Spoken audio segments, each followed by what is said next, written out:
মালিক রে আমি বড় পাপী, আমি বড় গুনাহগার।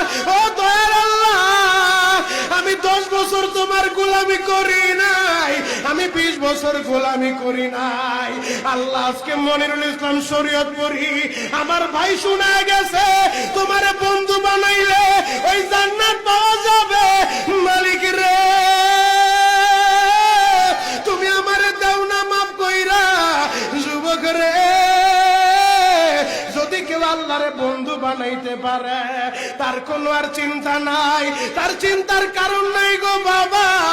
এ যুবক ভাইরা, দাড়ি পাকা বাবাজিরা, সবাই আমার দিকে একটা নজর তাকান।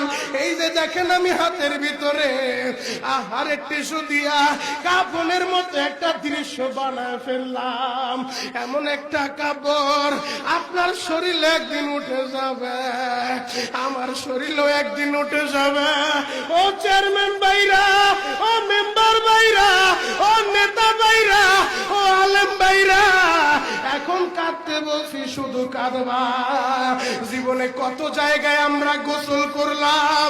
আহারে কক্সবাজার ঘুরতে যাইয়া সমুদ্রের ভিতরে গোসল করলা, কুয়াকাটায় ঘুরতে যাইয়া সমুদ্রে গোসল করলা। এই যে মাদ্রাসার পুকুরটা ভরাট করছে মসজিদের জন্য, বিশাল বড় ময়দান এখন হয়ে গেছে। এই পুকুরের ভিতরে কত মানুষ গোসল করছে, আবার পিছনে একটা বিরাট পুকুর হয়ে গেছে, ওই পুকুরে কত মানুষ গোসল করবে।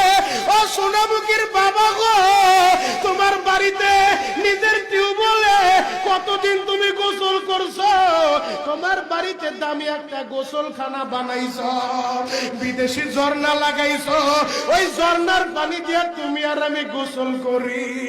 এমন একটা দিন তোমারও আসবে, এমন একটা দিন আমারও আসবে। আহার ওই ঝর্ণার পানির গোসল আমার হবে না, পুকুরের পানির গোসল হবে না, আমার আপনার একটা গোসল দিবে। কেমন গোসল দিবে জানেননি? বড়ই পাতার হালকা গরম পানি দিয়া